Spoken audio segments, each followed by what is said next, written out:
Hello, everybody. My name's James. Welcome to another Planet FPL Clash of the Correspondents. And I'm delighted to be joined by two correspondents who are about to tell us the best FPL assets to punt for from their teams for 1 week. Isn't that right, Matt? Let me introduce you to our Liverpool correspondent, Dan Lord. How are you, Dan? Hey, James. Hey, Matt. Yeah, I'm good, thanks. Good man. And I must say, congratulations for victory on Sunday, mate. So get the elephant out of the room quickly there. Yeah, and let me also introduce you to our Southampton correspondent, Matt Samuel. How are you, mate? Just waiting for Bradley to send me the bleach, to be honest. But yeah, I'm all right. It's a running theme this year that whoever I get on correspondent week seems to be in a state of mental health assistance. I've had many correspondents tell me these have been like counselling sessions this year. So let's see how we get on with this one. I should state before we get too deep in this, we are pre-recording this on Monday evening, and we had big breaking news from both football clubs today. Firstly, yourself, Dan. Big speculation is reported by The Athletic that FSG are open to the idea of selling Liverpool Football Club. How do you feel in reflection of that news? Yeah, a bit indifferent, really. Obviously, it's just speculation at the moment and how much of a sale they're willing to do. They're selling share or shareholder positions, aren't they? So, but there was an article I read from the Boston Globe or something. Obviously, they're closer to FSG than probably most. They're saying they're open to a kind of 100% sale. So it might not just be what people are touting as a percentage of the club to be sold. If it is sold, I'm a bit indifferent to different Liverpool fans, where I've said all along I've been quite happy with FSG and the way they've conducted kind of business. They've not punched above the weight. They've taken us from mediocrity back up to kind of challenging. Brought in Klopp. We've had some good runs. We've won the Champions League.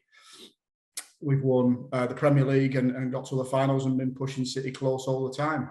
And we've got a new training stadium facilities, which doesn't come free. An extension on the Anfield Road stand and the main stand. So, I think they've done very well compared to what we had with Gillette and Hicks and kind of before that, really. All these people who've been wanting FSG out for ages, I can see why. But at the same time, it's better the devil you know sometimes.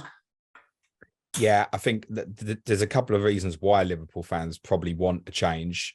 One was obviously big suspicion after the whole Super League fiasco, and obviously lack of spending in the transfer market in comparison to many rivals, where you look at, say, the glaring midfield problems this year, following lack of investment in the summer. And I guess there's an argument to say that actually it's not FSG that's brought Liverpool back from mediocrity. It is Jurgen Klopp, right? Yeah, but they appointed him. They got him through the door. Yep. They chose the right man, and they're businessmen. They're not the same as City or Newcastle. They can't just throw money at it. They'd be stupid to do so. They're in it as a business venture. Hence, where we're in the position we are today, because they knew exactly what they were doing. They bought that club relatively cheap when they got it, and now they could be selling it for in excess of 4 billion if they sell the whole thing. And was it 300 million they bought it for? Is that what they bought it for? Yeah, 300 million. Yeah, they bought. You know what I mean? That's a hefty profit, and it's a more lucrative profit when you've got a brand new training facilities, a bigger stadium that will make it the third biggest in the Premier League.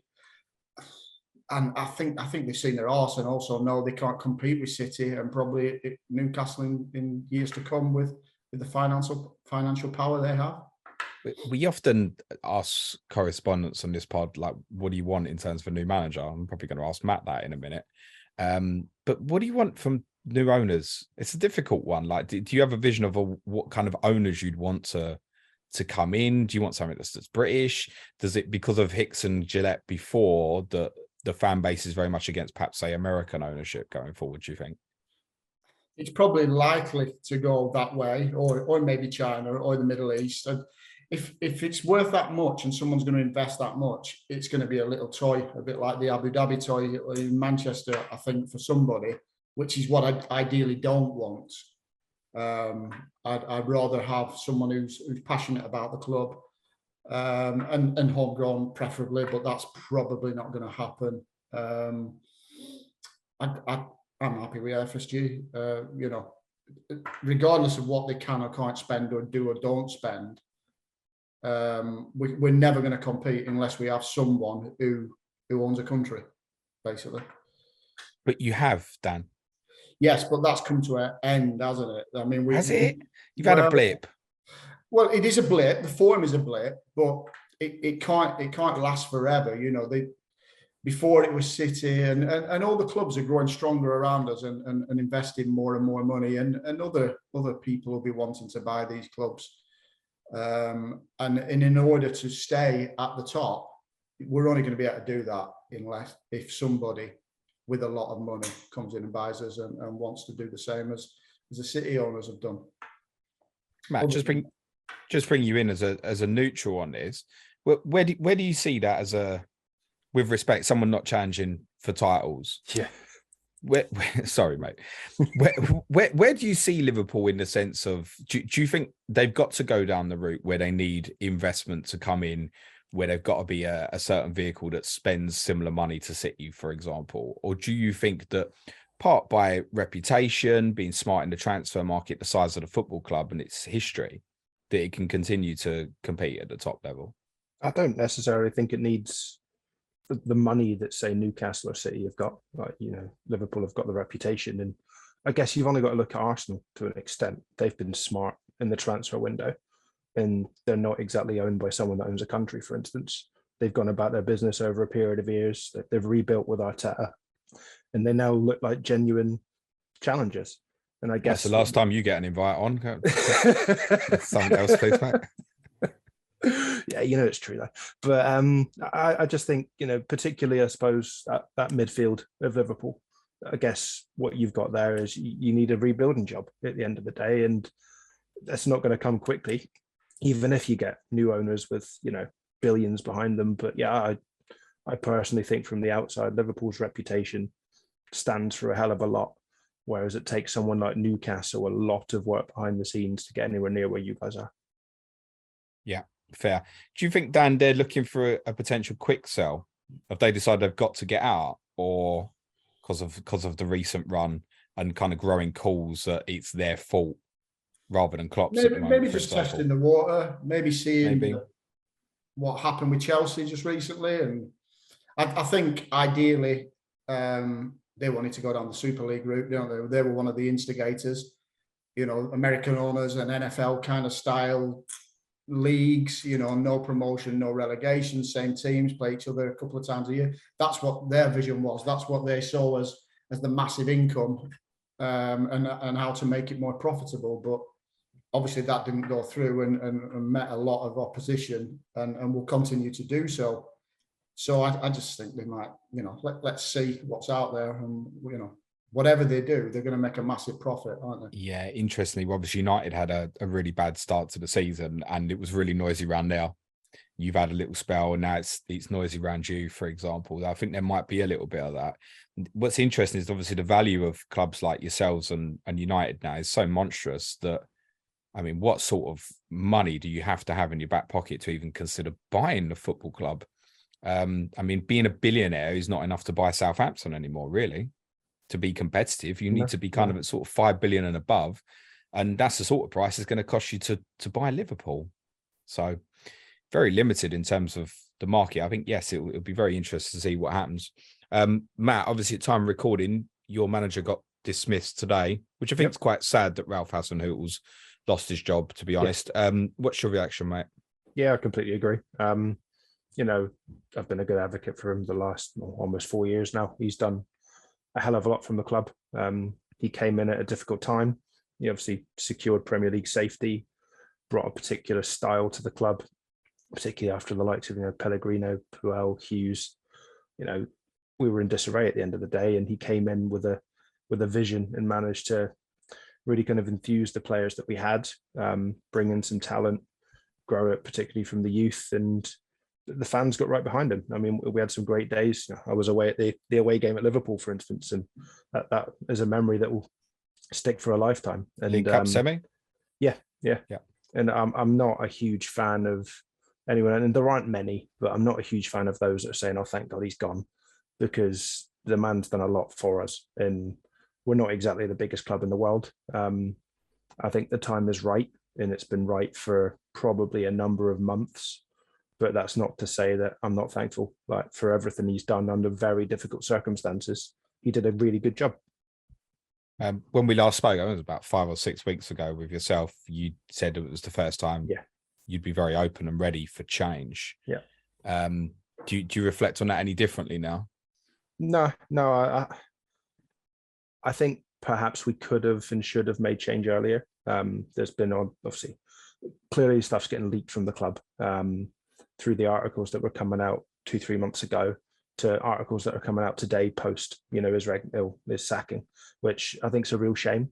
And clearly things behind the scenes aren't necessarily all singing and dancing, and, players that aren't potentially being given a chance or maybe feeling a little bit unjust and leaking information. There was a Redmond interview in The Athletic, which was quite insightful, both the highs and the lows of his kind of time with Southampton and particularly with Hassenhuttl. But I don't enjoy reading them because they feel a little bit dirty in terms of the way that they're kind of gunning for him, and I don't think it's right. Yeah, I mean, The Athletic's obviously got numerous sources, and some of the comments in there probably don't make good reading about. No. They saw him as a head teacher. Maybe he wasn't even the tactical brains. I think the role went to Bayern Munich, and there's a suspicion that it began to unravel from there. But then he was only with Hassenhuttl with you for 6 months, I think. Yep. And I saw a remarkable stat. I think he's your longest serving Premier League manager. Yeah, I think wouldn't surprise me. That's an incredible statistic that even through the 90s, you kept changing regularly and stuff. Yeah. Mind you, did you have some near misses then? Every year, when are Southampton going down? Oh, I know. Every year you escaped. What do you want now? And we have to caveat that again by reminding the listeners and the viewers that we are pre-recording on Monday night. We are aware that Luton Town have given Southampton permission to speak to manager Nathan Jones following Luton's match with, I think, ironically, with Stoke on Tuesday night. And so by the time you hear this, he might be Southampton manager. How are you feeling? It wouldn't surprise me if he is. I'm a little bit disappointed because I was having a conversation with a couple of Saints friends, and we were all saying, look, we want a manager to come in that doesn't necessarily have to know the English game, but he has to be good with youth, has to have potentially a pressing and attacking style of play, because I think you've got the players to do it, but he's got to have a vision. And Nathan Jones isn't exactly the manager that I would have gone for. I've done a bit of digging, kind of this evening, and there are styles noted that potentially could suit us. He enjoys playing with a back three. He enjoys the pressing game, but it's the Stoke issue that really bothers me, because we've gone down that route before. The likes of Steve Wigley, for Christ's sake, have come in, been given the opportunity in the Premier League, and it's gone to shit. And that issue really worries me right now, because he has to hit the ground running. We'll come on to the fixtures, but those kind of 7-8 games post the World Cup are effectively going to define our season, because if we haven't got the points we need, then we've got a horrendous run up to game week 30, 32. Then we've got 4 good fixtures, but by then it could be dead and buried. So I'm a little bit worried that he was given that opportunity at Stoke. And what was it? 6 wins and 38, got him the sack, went back to Luton. He's done a good job there, but I'm just concerned, can he do it with the youth and the talent that we've got? And it's not Luton at the end of the day. There's going to be a lot of pressure from the off, and can he cope with that? Not so sure. It should be noted that the job he's done twice at Luton Town is remarkable. Yeah, actually, it's the bit in the middle at Stoke, and also I think probably correctly, and I can't profess to have seen a great amount of Luton, but concerns about style. And I think, I know you were speaking on our Slack on Monday morning about saying it would probably be a manager we'd never heard of. Yeah. In our community, most people will have heard of Nathan Jones, but I think, yeah, a little bit like most people, average fan wouldn't have heard of Ralph when he got appointed. And you think of Rasmus Ankerson being brought in, the model of buying all these young players. It feels to me like the appointment doesn't fit if that's what it's going to be. Yeah, agreed. It feels like, and there's chat that Rasmus has had a real say in this, and whether he's just, cottoned on to the fact that this chap's potentially available. He's maybe seen or heard what he can do, and obviously the Luton, the promise at Luton, he's doing incredibly well with them, with the limited budget that they've got and the limited players. He potentially thinks, well, we're not the biggest club in the world. We've got a good amount of youth that we brought in the summer. Can he turn it around? But yeah, I would have really expected us to potentially go into Europe, maybe, the Ellisterian Norwegian League or the Dutch League, and kind of tap into some of the talent there rather than, trying to poach Luton Town's manager. Dan, how do you feel about Saints from the outside? How do you see this? Yeah, I'm a bit like Matt, really. I don't think Nathan Jones is a good appointment. I think they would have been better going outside of Europe. I feel sorry for Ralph. I think he's a decent manager, and it's hard, isn't it? It's hard in the Premier League. It's hard to get results. It's hard to keep everyone happy. The expectations are so high for every single club, and if it doesn't go your way, I watched the game at the weekend, and I thought for half an hour Southampton were very good and were well in the game, and potentially could have gone ahead. Yep. And then suddenly they just shit the bed, didn't they? They lost a couple of goals, and that was it. It just went to pot. Yeah. And that's all confidence, isn't it, in football? When things aren't going your way and confidence is shot, it can go bad fast. 100%. And it's not Ralph's fault. This is the point that I'm quite keen to stress, and I think a lot of fans are there. He's not solely to blame. Yeah, he's lost his job, but obviously Sport Republic have come in. The biggest failure in the summer was to get a prolific striker, and we've seen time and time again what we're suffering. We've scored 12 goals from 56 shots on target this season, and the amount of chances that we're missing. You've just got to look at El Yunusi from 3 yards out, end of the first half there, could have put that away. Shay's obviously had a couple of chances again. Time and time again, we're not putting them away, and then we're getting hit on the break. And I mean, Newcastle scored from effectively their 4 best chances in the game, and that's not good enough. So the owners are to blame there, and the players, because at the end of the day, they've not stood up. And yeah, we've had injuries, but you can't then, make it 3-1 with a couple of minutes to go, then instantly 60 seconds later Newcastle have scored a 4th. Just kills the crowd and everybody leaves. We've seen that too often this season. I reflect, Matt, on the game against Liverpool, which also has been mentioned in that article by Jacob Tanswell from The Athletic, about how the players weren't happy with some of his overreactions. There was the emotional. It almost felt like Saturday against Liverpool would have been kind of a fitting finale if he could have gone to Anfield and got another result after the emotions that night. Was he too emotional? No, I think the fans enjoyed that. And this is what I'm really not enjoying from the Athletic article, is there are these comments coming out about, it's the emotion on the side of the pitch during the game. It's the waiting post the game for the players who have gone back to the dressing room so he could take the praise. I don't think it's true at all. I mean, you want to see a manager emotional on the touchline. You want to see him kind of back his players. And I mean, Klopp, for Christ's sake, Klopp and Arteta, you've seen it yourself with Conte. If you've got a manager on the touchline that's emotionless and just sits there, they don't get the backing of the crowd, and the fans will never believe in what they're trying to achieve. With Ralph, particularly in the first couple of seasons, we really got behind him and understood what he wanted, because you could see it emotionally on the side of the pitch. Every kick of the game mattered to him. Did he lose sight of what worked for him, do you think? In terms of, I mean, I've spoke to you offline about it, like being able to predict your team's an absolute nightmare. Impossible. And even the system quite a lot recently as well. Yep. Did that damage him moving away from, he became 4-2-2-2, became so familiar and synonymous with the way you were playing? Why did he move away from it so regularly.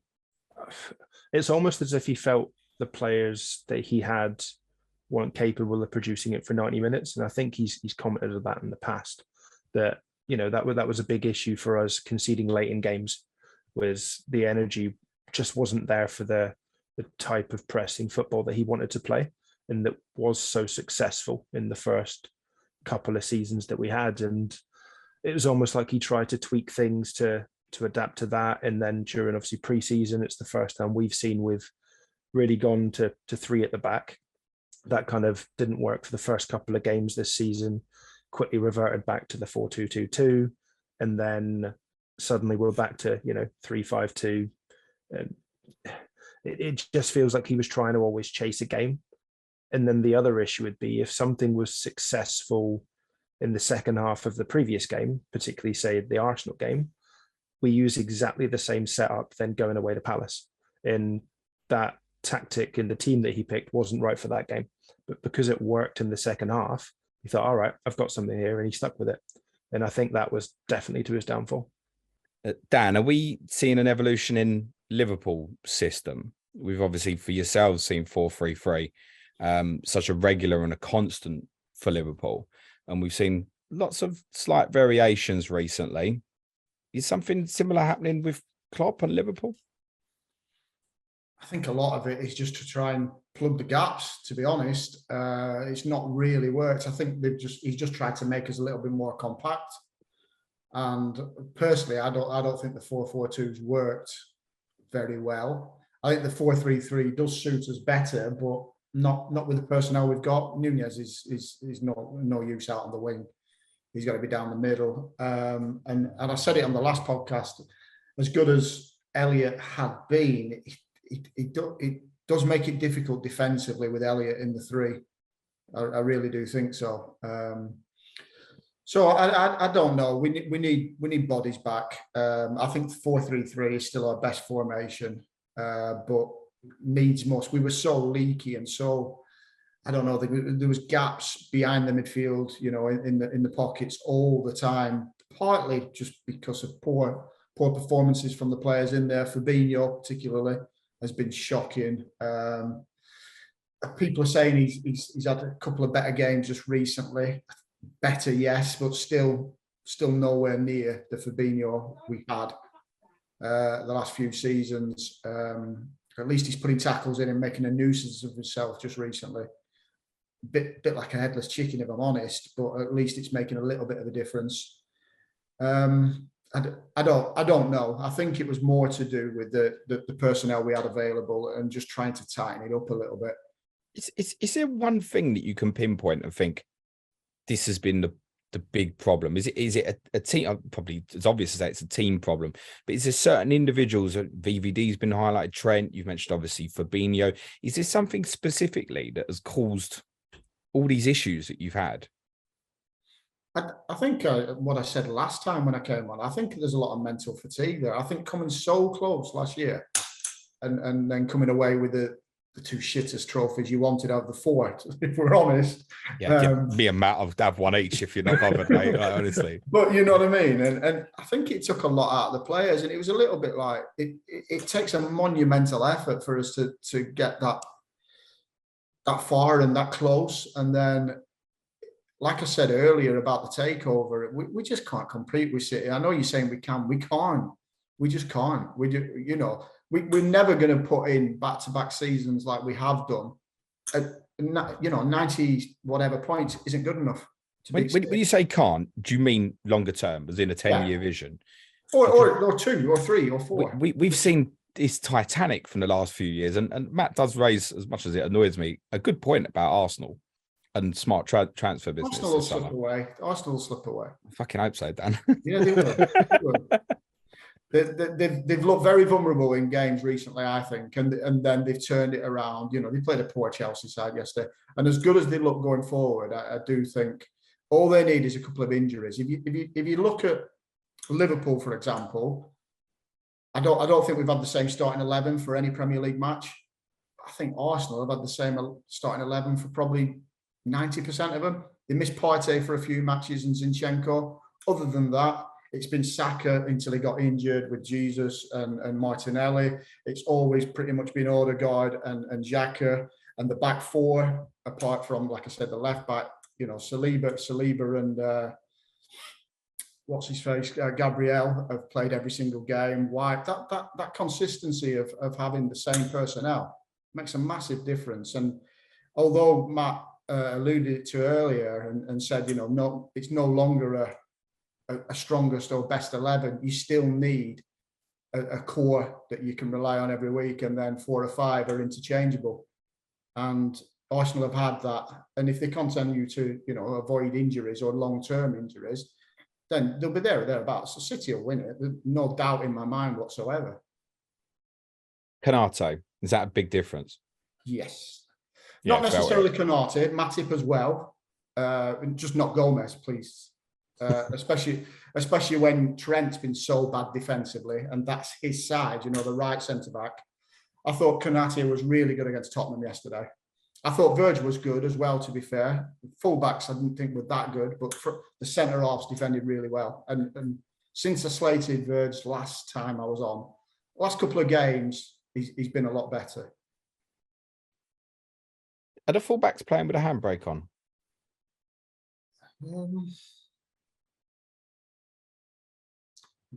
Trent's obviously affected by everything that's going on. He's in the media all the time. Is he good enough? Is he not good enough? There was a video he posted the other day that he's changed right backs forever, and now he's questioning is he even good enough for Liverpool? You know what I mean? For me, he's still unreal.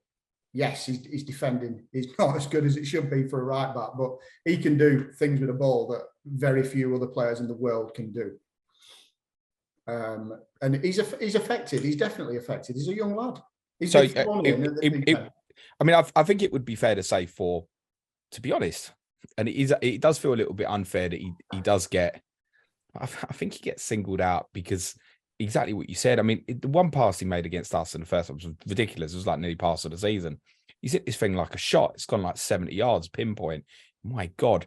And then you watch the thing, it goes over his head 2 minutes later, he's in trouble here.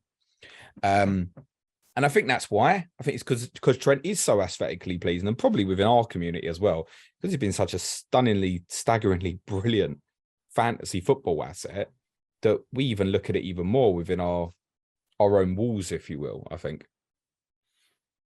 Yeah, maybe that takes it away from his defending, but also when things are going well, nobody picks up on that. When teams don't have the ball to actually attack on us, his defending's not brought into question because we've been poor and he's been under the spotlight. It's just magnified in the media. Every single game they play, it's all about Trent. Oh, did you see him there? Did you see him there? What ball watching, this, that, and the other. He's been in the team for the last 4 or 5 years. He's still only a young lad, and he was thrown in at the deep end, and he's never had this kind of part of his career where people are questioning whether he's good enough. It was always, taking the kind of praise all the time. And actually, he's got to come through this at the other side to make himself a better player, I think. Yeah, I feel like some of the changes have been part protect him as well. Because obviously... Elliot isn't the answer. What's that? But Elliot is not the answer to part. No, he might not be. Milner there.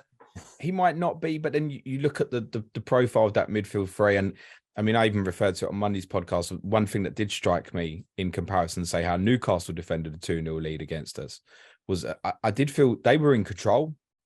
You felt quite leggy doing it. And I'm not saying you defended badly, by the way, as a whole, but I just think, I just don't expect Liverpool to be like that. I think it takes a while of mind adjustment when we've watched you for 4 or 5 years, just steamrolling over teams and literally just believing every single time you will just get the better and find a way. And I don't mind that you were a bit more, I don't want to say pragmatic because it doesn't feel fair. Let's say you sat on the lead a little bit more at weekend. And I almost feel like you need to at the moment because obviously the win is so massive psychologically after you'd had a couple of good results and you couldn't even handpick much better than Forest away and Leeds at home. And you can't, if I said to Matt, you're going to take 0 points from those 2 fixtures, he'd want another new manager probably, I should imagine. So, yeah, no, I absolutely agree. That was a massive 3 points. That for me was the best performance of the season in regards to kind of coming away with them 3 points, because we really didn't deserve to get all three, I didn't think. But they were resilient, and they showed a different side to Liverpool that we've not seen before. Yeah, and that's okay, by the way. Yeah. And that's what pleased me the most, because it's not all unicorns and rainbows and butterflies, is it? You know what I mean? And we've been up against it this season. We've been poor. There's not been a game we've played well. Matt, that's Liverpool, Newcastle, United, and Arsenal. All of them, when they beat us at the time, said beating Tottenham was their best performance of the season. Anyway, moving on. Matt. It wouldn't take much to have best performance from us this season. No, there is that. True, mate. You did win a game 9-0 in fairness, mate. That's all too common in the Premier League now, James. Oh God, sorry, mate. I didn't even think, honestly, mate. You must have been delighted with that, weren't you?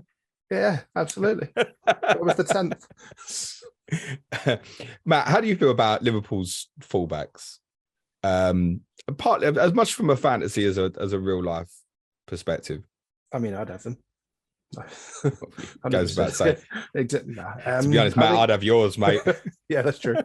No, I have admiration for them both. I think they both play the game completely differently to what you see with most other fullbacks. Like, I have real admiration for Robertson. Obviously, being a kind of a Scot myself, I've enjoyed kind of seeing how he's developed, come through. Yeah, it was questionable when he was then signed by Liverpool, but we've seen the kind of player that he's become. And to have Trent on the other side, it's a joy to watch at times when they're really on it. And you're almost fearful, because you really, and we've played games against Liverpool when we've been absolutely dominated, particularly because we've been pushed so high on the wings that you're fearful to even try and press forward, because as soon as they get beyond you, you're done.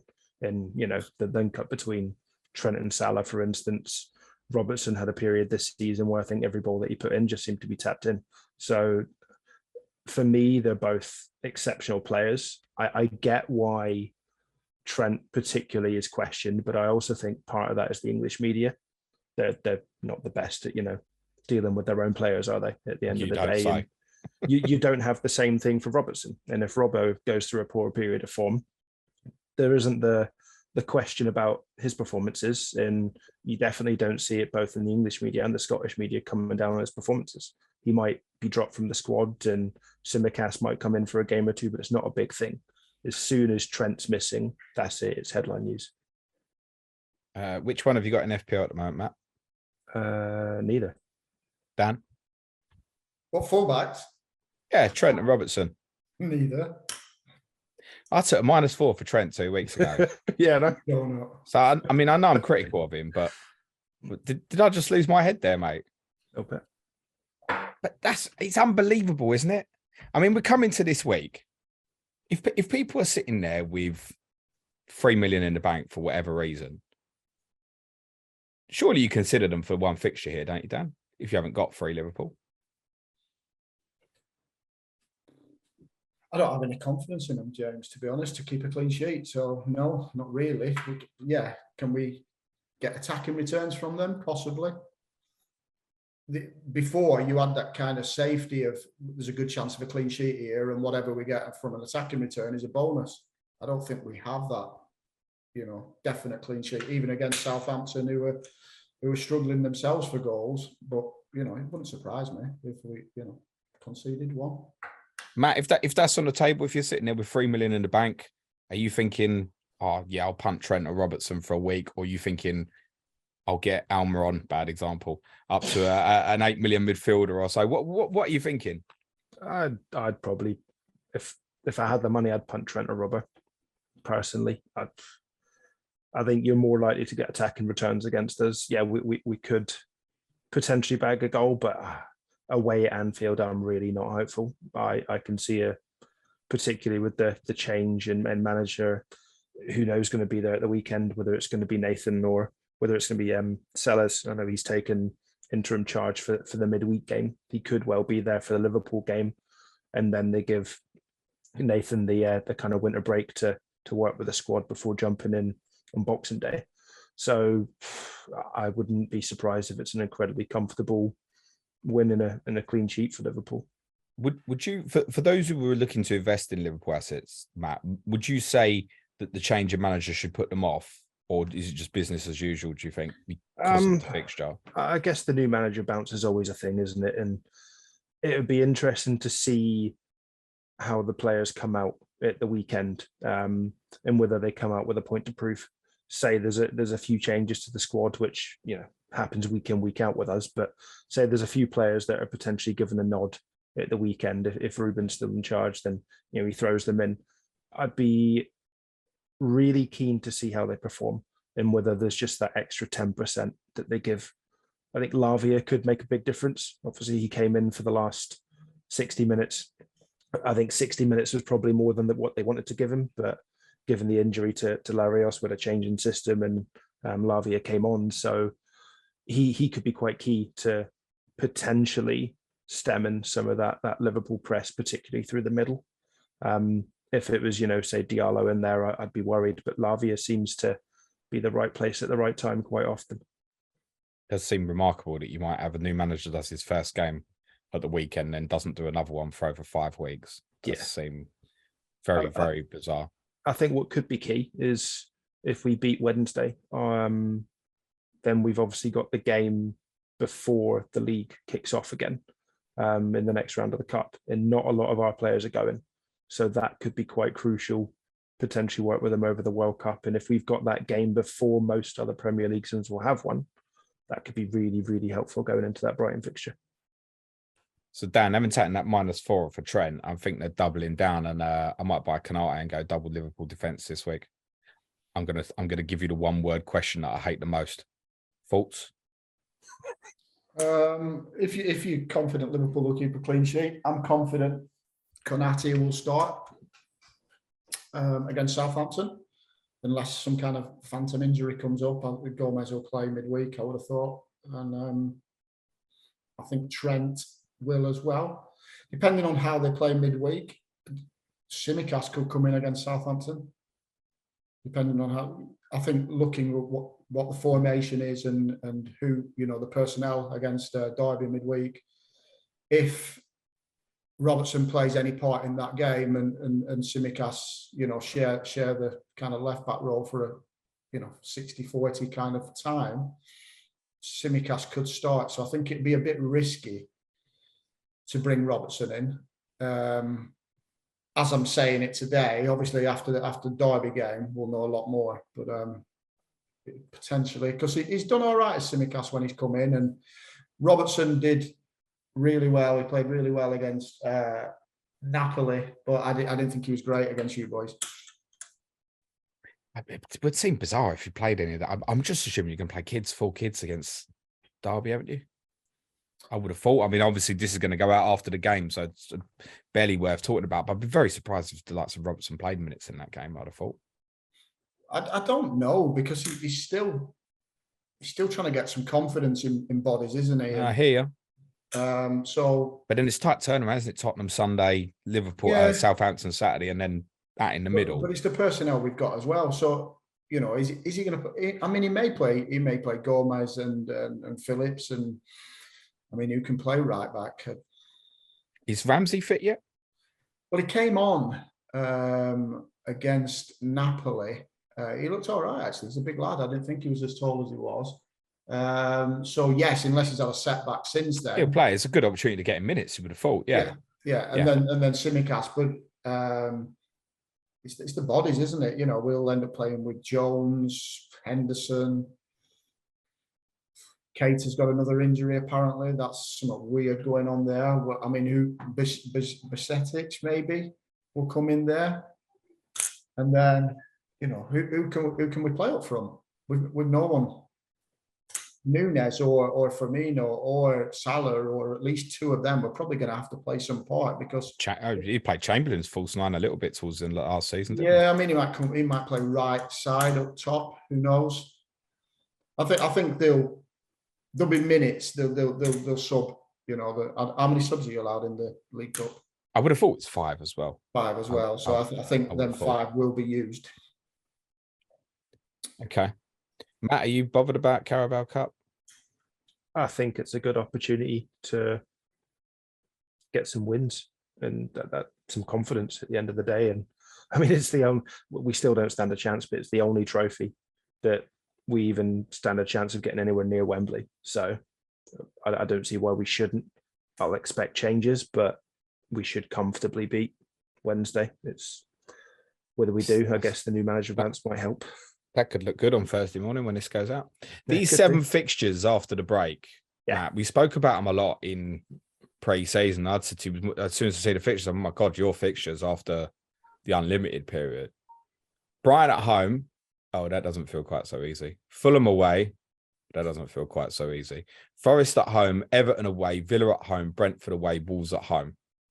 Now, them first two, I think, are probably not as easy on paper as we might have thought in the summer. But as a cluster of 7 fixtures, it is good. Yep. And you've mentioned it's going to be a really important period for you. And you've also probably got the 3 after that as well. You know, the Chelsea game, they're not the best, Leeds, and then Leicester before it turns. I think all the way up until game week 26. Almost mirrors our fixtures. Yeah, we have to pick up points. We've got Villa, Leicester, Brentford, Brighton, Chelsea, Wolves, which is almost what you've just said. Yeah. they are very similar, but the difference is, Dan, I'm not trying to convince myself on 4.5 Southampton. Actually, why am I looking at Canate, right? I'm doing it to myself, aren't I? You are. Matt, I know it's a while away, but do you think you'll be considering any Saints players when that moment comes for FPL? Not to start with, no. I just can't see it. There's too much doubt now, obviously, with the new manager coming in. I didn't know who was going to start under Ralph, let alone who's going to start under a new boss. The change in system, again, could affect things as well. If he goes 3 at the back, you know, you're probably looking at Bella Kotchap, Kaleta Shah and Salisu. It might then unleash, you know, the kind of fullbacks. Will Walker Peters be fit post the World Cup? If he is, that could be good news. Livramento should be back in the turn of the year. I think they're key. But then at the same time, Perot's been brilliant this season. I think he's probably been our best player. So you're looking at some options there. In terms of going forward, I think the only way you'd jump on a Saints asset is if we sign someone in January that is going to get goals, even if it's on a loan deal similar to the Brozier deal. I don't care right now, as long as we can get someone in. We need to, because scoring goals is a problem. And if we don't, we're not going to stay in this league. Dan, I've not even got anything I can loan you at the moment. Sorry, mate. I know. Ward-Prowse. Yeah. He's not been playing well, has he? He's not going to the World Cup. No. But could he end up going by default, do you think? I'll try and get this out before the squad announcement. I was going to say, I honestly don't think so. I mean, Southgate was at the game at the weekend. I don't think he was there to watch Prowse. I think the fact that he was left out of, you know, the kind of team that set up for that last friendly, even though he's part of the squad, probably says a lot. And it's not completely down to him. He's had issues this season where, you know, he's effectively played with 4 different midfielders alongside him, and that's not going to help his game. But he's looked off it. He looks off the pace at times. Some of his pass and play isn't what we expect from him. And, you know, what you tend to think with Prowse for his set pieces, even some of them haven't been great this season. He has regularly been hitting the first man from corners, which has been noticeable. And some of his free kicks, you just straight down the keeper. It's almost like he's playing with a handbrake on. And whether that's because he's felt he's had to deal with the issues both on and off the pitch, obviously with Ralph, and if there have been issues with the squad, he's probably been taking the front of that. Players are likely to be speaking with him before they speak to the manager. So, you know, it's partly down to maybe the pressures that he's having to deal with himself. Yeah, but he's basically become the only experienced player in the squad near enough, hasn't he? Yeah. Which I think gives some mitigating certain. So we don't expect for a player who can kind of pop up returns at any time. Only scored 1 this season. That was on the opening day at Tottenham, and no other attacking returns other than 1 at Leicester in game week 3, an assist. That's pretty surprising. And yeah, I bet someone will look at them fixtures, consider Christmas rotation, and think, well, I know James Ward-Prowse is playing 90 minutes every game. Mr. Consistent. He's not the worst one to put in there, is he? No, for that period, particularly Interestingly, yeah. for rotation, 100%. He'll play. There's no doubt that he will start every single one of those games. If you do look at his attacking returns from previous seasons, let him 15 last year, 15 the year before that, 9 before that, 7 before that. I'd be surprised if it didn't increase in the second half of the season. Agreed. Yeah, I really would. The problem is, like, how do you pick him over someone like Almiron at the moment, for example? And I don't mean for this weekend. I'm talking about for those fixtures you've got. I don't see how you can. Even you look at the likes of Bailey now, Yeah, it's Somerville, Pereira. Yeah. Who else has got 1 goal and 1 assist this season, James? Go on, Dan, hit me. Allison. Trent. That's ridiculous. I mean, I'll give him the defense. He's not played every minute of every game, but yeah, it's part of what I said, mate. I think I can't remember putting a cross into the Bucks against us on Sunday, and it's not a criticism when I say that. I just think he's sitting off deep, make sure he can see the game and stuff. And that right now, in all honesty, if I could go back, I wouldn't have taken that -4, would I? That right now just doesn't make him an asset. Doesn't mean he can't be a good 1 week punt, because you've still got the set pieces, direct free kicks, corners. Rangers is a perfect case, right? He puts 1 top bin. If that's Premier League rather than Champions League, it's a 15-pointer, right? Mo Salah, Dan. He's got 19 attacking returns in 20 games, and people think he's not playing well. Is that fair or not fair? Liverpool have been playing well, have they? So it's hard to get attacking returns or look good in a poor team. He's not been one of the poor ones. I said last time I came on, he's just been kind of on the periphery of the game, but so have most of them. I thought he took his goals very well. Both goals against Tottenham, I thought he took them very well. He's still a quality player, no doubt about it. I expect him to score against Southampton. Captain them? Who's City and Haaland got? Brentford at home. Brentford are poor away, aren't they? I'd probably, I don't know. It depends where you are from a ranking point of view. I'm chasing points, so maybe Salah's the right way to go. Okay, you want to stabilise your position, go with a safe pick with Haaland, isn't it? Matt, captaincy at the weekend? It'll be Haaland for me, especially after the issues at the weekend where I got completely ruined by the FPL. Oh, you and a million other people. Get over it. Cancelo captain. At least you fucking didn't make the move. Did you change it and get it through? Yeah. That's brilliant, mate. Love it. I was oblivious to it all. I was out all morning, came back and everyone's having a meltdown about just as well. Best way, mate. Honestly, mate. Yeah, there was people trying to buy Romeo Lavia and all sorts, mate. Honestly. So you'll be Haaland, will you, Matt? Yeah. What would you think? And I think Dan's probably answered this already, but there's be a number of people obviously without Haaland at the moment who are probably thinking, crap, shit, I need to take a -4 to get him back in. It's either going to be sell one of Kane, Salah, or De Bruyne to probably do it, I'm going to guess. I mean, people talking about maybe selling Mo for a -4 to get Haaland in as captaincy. That's not right, is it? No. For one game. No. No. I wouldn't do that. No, I think for the majority, if you haven't got Haaland, you just got to suck it up this week, I think. Yeah, and there's talk that KDB might not feature, might be given a rest, but I think that's a good risk in itself. So yeah, I mean, not impossible that they might make that decision ahead of the World Cup. Know that he'll play every game for Belgium and stuff as well when he presumably. So they might make that decision. It's not impossible. So yeah, maybe De Bruyne if it looks that way. Oh, that means waiting for the deadline news again. Great. Good luck. But yeah, I can't. I mean, it wouldn't run through my thoughts to sell Mo for a -4. No chance. Not with respect, Matt, with a fixture this week as well. Nope. Because I think, if someone said to me, I'm going Salah over Haaland, like Dan's saying he might be.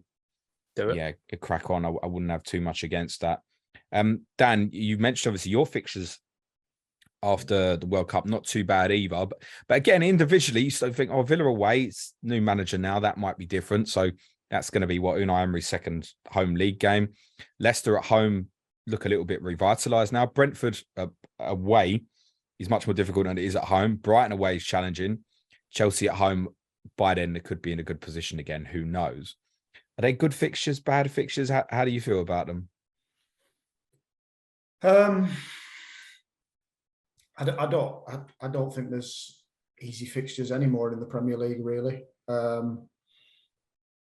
I'd want to get out of them. If I'm looking, what I'm looking at here, I'm looking at 2, 4, 6, 7 fixtures right down to Everton, Villa to Everton. I'd want 5 wins out of them 7 if we want to get in that top 4 and push again. We'll need 5 wins out of them 7. The World Cup couldn't have come at a better time. We need that break. We need to get bodies back, and we need to kind of reset and start again. So we won't have a lot of players at the World Cup, I don't think, who will play significant minutes. So we will have relatively fresh legs, I would have thought, on the other side. Yeah, you've got a few like Salah, obviously going to. Well, Salah, you know, all I can think of really is probably Van Dijk and Nunez, who will play probably every minute of every game. Other than that, Trent might not even go. Trent's going to win a World Cup, mate. Thiago will be a squad player at best if he goes with Spain. Obviously, like you said, Salah's not going. Robertson's not going. Fabinho will be a squad player. So, I think we'll be quite fresh, or should be, come the other end. Unless Konate gets called up for France, but they're blessed with centre halves, aren't they? So yeah, they're not sure. We'll check a few of them birth certificates, see if we can get a few English ones over from them, I think. What are you thinking assets-wise, Dan, for that period? I know it's a long way off, but kind of my thought process at the moment would be arguably Salah, Konate, maybe even Alisson. Who we always would have written off as an asset in the past, but he's having to make saves every game. Yeah, Alisson's a good shout. I think he's probably a better shout than Konate, because Konate, if Matip's fit, he won't play every minute. He will rotate them around. I'm pretty sure of that. Konate will definitely play Champions League matches, for example, I think. And, do you think he will do that again? Yes, I think so. Thoughts on the draw, by the way? Your old friends? Yeah, fuck off, Madrid. I saw the draw and it was like, oh, here we go. I'd have taken any of the other teams the English team's got. Fucking Madrid again. Like, oh. To be fair, you had a 75% chance it was going to be bad. I'll tell you what, Benfica are a bloody good side. Yeah, no, Bayern, or it was only Porto was only going to be the only one that was a good draw for you, I think, mate. I think the fact that it's over 2 legs might give us more of a chance. If we were to play this match kind of next week and in a couple of weeks, we're out. So, you know. Yeah, listen, you get to February, could be February and March could be completely different. They might be in bad form. You might be back to your best. So, yeah, you're capable, mate. By the way, you don't think this FSG rumor started off the back of I'm sick of Real Madrid? A few people are saying, I know it was a bad draw, but like, calm down. No, I think they were just waiting to finish the final part of the stadium, and they've got a nice product there to sell on. Matt, Liverpool assets on Unlimited. Have you had any early thoughts about it? I've got Salah. I'll be sticking with him. Whether I go for anyone else, I'm not so sure. Maybe Van Dijk, but I've got him in other formats. I don't think I'll be with him for FPL. Yeah, the only thing that puts me off, I'm not put off Alisson actually, Dan, because I mean, so many times we've sat and it's been, you know, Salah, Robertson, Trent. It's like, don't waste it on Alisson. That feels different now for obvious reasons. But I do feel like there's a number of good, really cheap keepers potentially at that period. And with Konate, you're making a saving of the money. And of course, if he doesn't play, he's not one who's likely to rock on for 1-pointers and stuff, I don't think. So if you've got the cover, you've got the cover would be... He's a threat at set pieces as well. He's a unit, isn't he? He's a big lad. Yeah, I think he might be quite popular, actually. How much is it? 4.8. Yeah. It's decent, mate. I'll be considering him. And I wouldn't rule Nunez out as well, subject to what happens with the World Cup. But we've got this kind of wild card element with Jota and Diaz hopefully be back for you, and that's going to add a different layer to your attack as well. Gents, thank you both so much for your time. I wish you the very, very best of luck at the weekend. And Matt, if it is Nathan Jones or if it's someone else, I certainly wish you the very best of luck with that as well. Before we let you go, let's do predictions. And Matt, no, you can't say 9-0. Dan?